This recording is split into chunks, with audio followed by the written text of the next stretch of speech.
Uh, our next speaker is Komal Narwekar. I hope so. I pronounce it correctly. She's a software developer at Janelle Group in Schenectady with a passion for personal finance. When she is not coding or watching Netflix, she is immersed in learning how to manage money with the tech tools available at her disposal. And now I will hand it over to Komal.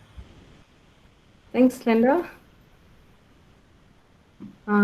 Give me a minute here to share my screen. All right. Can you guys see my screen? Yeah. Yes, we can. All right. So thanks, Linda and Chad, again for the introduction. Linda, you said my name perfectly. Again, my name is Komal. Today, I'm going to talk about managing your finances with the help of technology. A quick disclaimer, everything I present today is for general informational purposes only and is not intended to provide specific advice or recommendation for an individual, specific security, or an investment product. It is meant only for educational purposes.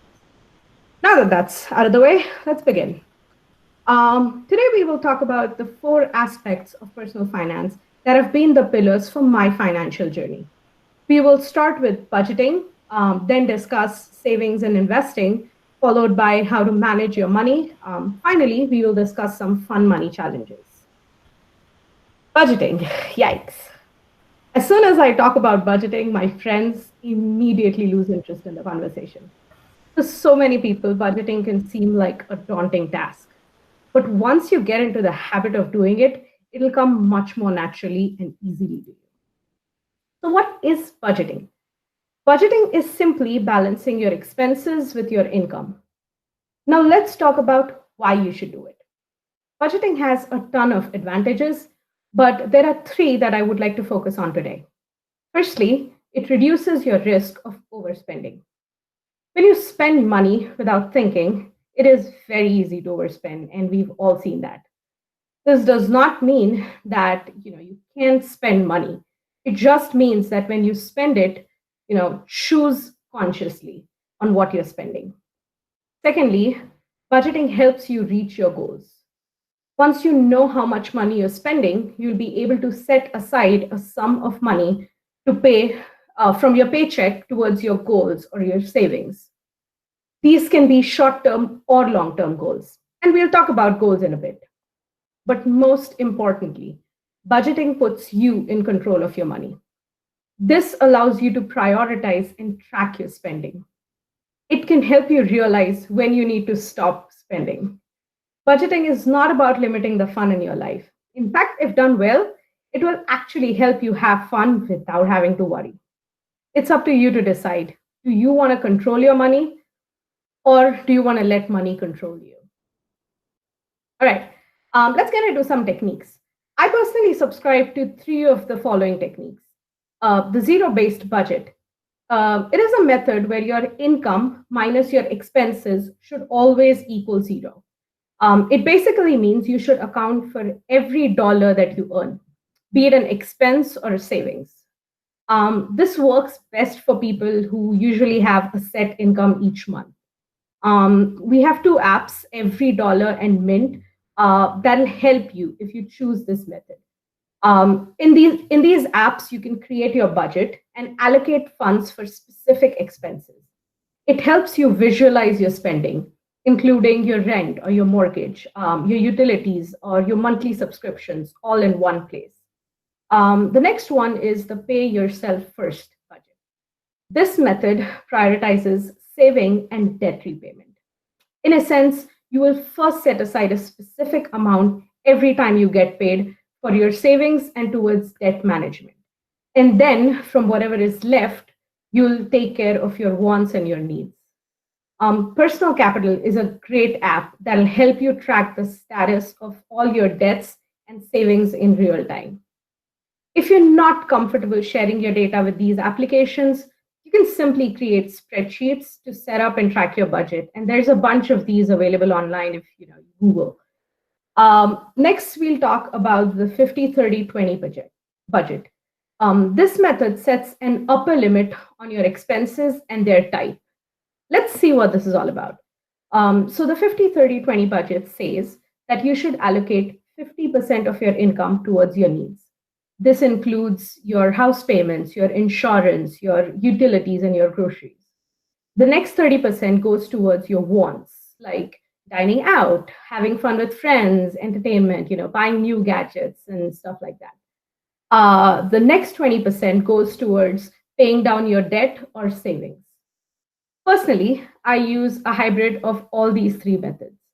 I use the 50-30-20 budget to set up a framework for my spending categories, followed by the pay yourself first method, which basically means I split my paycheck 20% into a different account, which is the money I end up saving.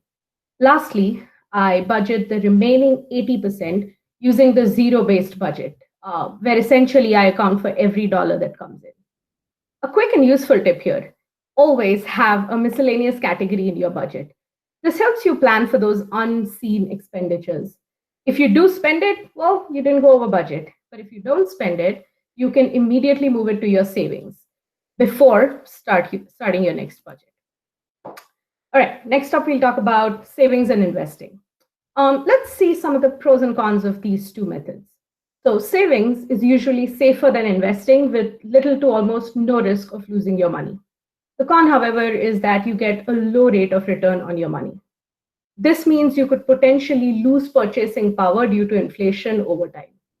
Investing, on the other hand, can produce a higher rate of return compared to savings.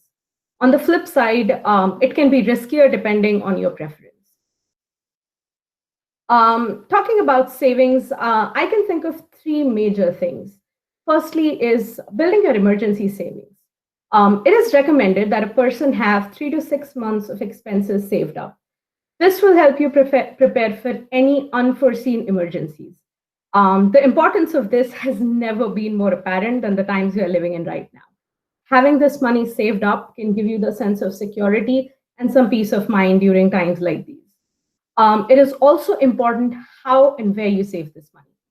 So you should save 1 month of expenses in an accessible saving or checking account, which is different from the account you spend from.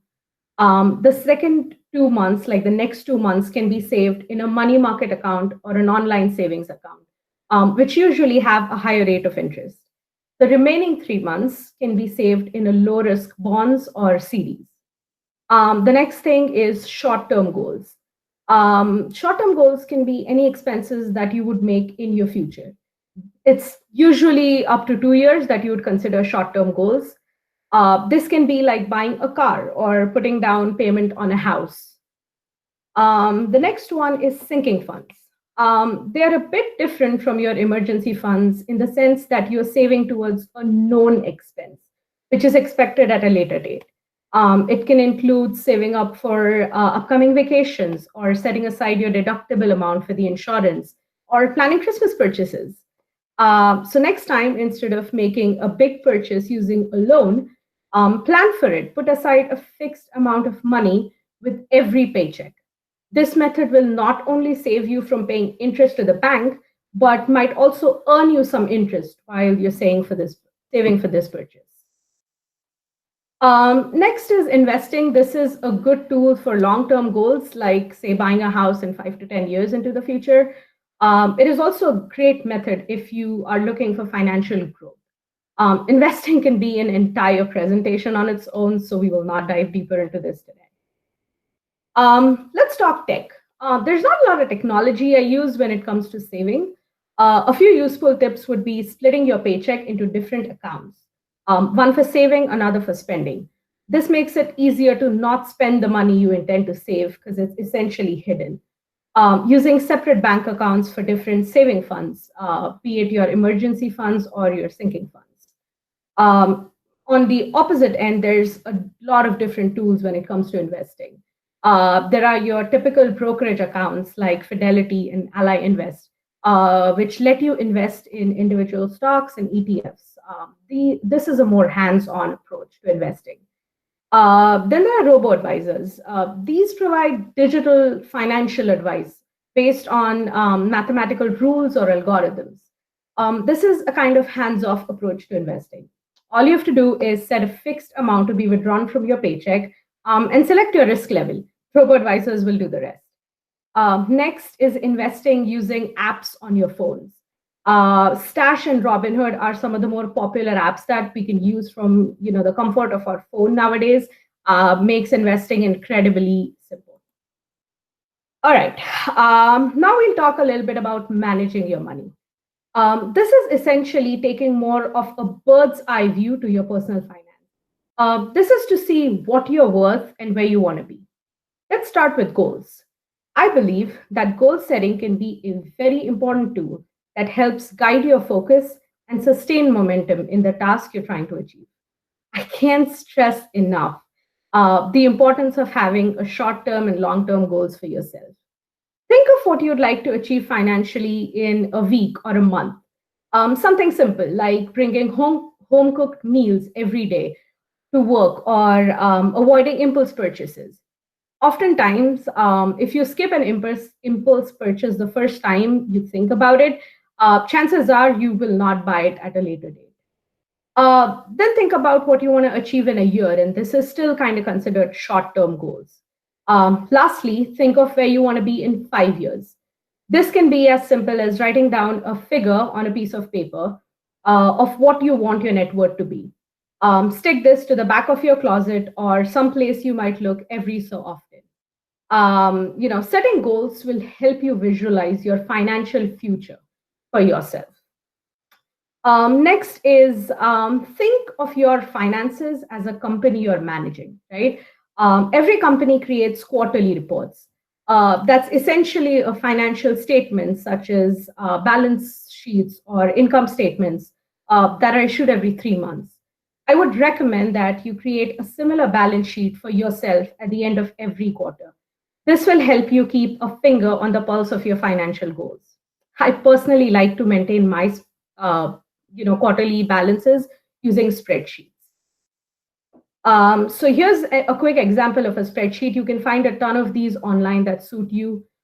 They usually account for all your assets and your liabilities while calculating your net worth. You should always include things like your cash equivalents, investment, properties, and debt.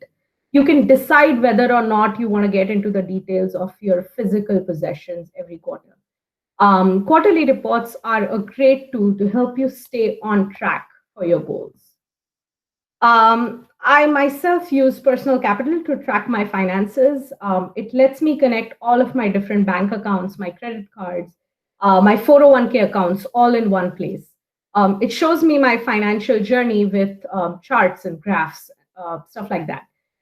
Mint is similar to Personal Capital in that sense. Again, if you don't trust these apps, spreadsheets can help track this very easily. All right. This is something that's very close to my heart and I'm very passionate about. Money challenges are a great way to help you attain some financial victories. There's a bunch of challenges out there. Some of them are a little bit more popular. So the 52-week challenge. This challenge requires you to save a specific amount every week. You will start with $1 the first week, followed by $2 the next week, $3 the week after that, up until $52 in the last week of the year. Sounds simple, right? But this challenge can help you save $1,378 in a year. This challenge can be a fun way to pad your emergency savings or your sinking funds. Next is the no spend challenge. In this challenge, you will decide not to make any purchases for a set amount of time. This can be a week or a month-long duration. Needs like housing, insurance, gas, utilities, these are an exception and they need to be paid, guys, don't default. You will essentially not go shopping for groceries or coffee. You'll have to plan before you start this challenge to ensure that you have your basic necessities at home. This is not an excuse to just go crazy shopping. The spare change challenge is, where you set aside and save all your spare change after every purchase. Nowadays, we rarely use cash while shopping. Acorns is an app that'll help you round up all these purchases to the nearest dollar in the background. You can connect this app to your credit or your debit card, and it can be a fun way to save for your kids. Either put the spare change in their piggy banks or let them see the change you've saved in the app over time. It'll help your kids learn the mindset of conscious spending. To conclude, I would like to say that all these techniques I discussed today are helping me on my financial journey. And I hope that some of you find this helpful to manage your money as well. That's great. Thank you. Any questions? Yeah. As a reminder, put your questions in the chat if you have any. Mint is an app that I guess I'm still using, although not as actively as I used to. Do you have a favorite of all of the ones that you listed there, Komal? Yeah, certainly. I personally, like for me, I use Personal Capital a lot. It basically lets me, get all my accounts in one place.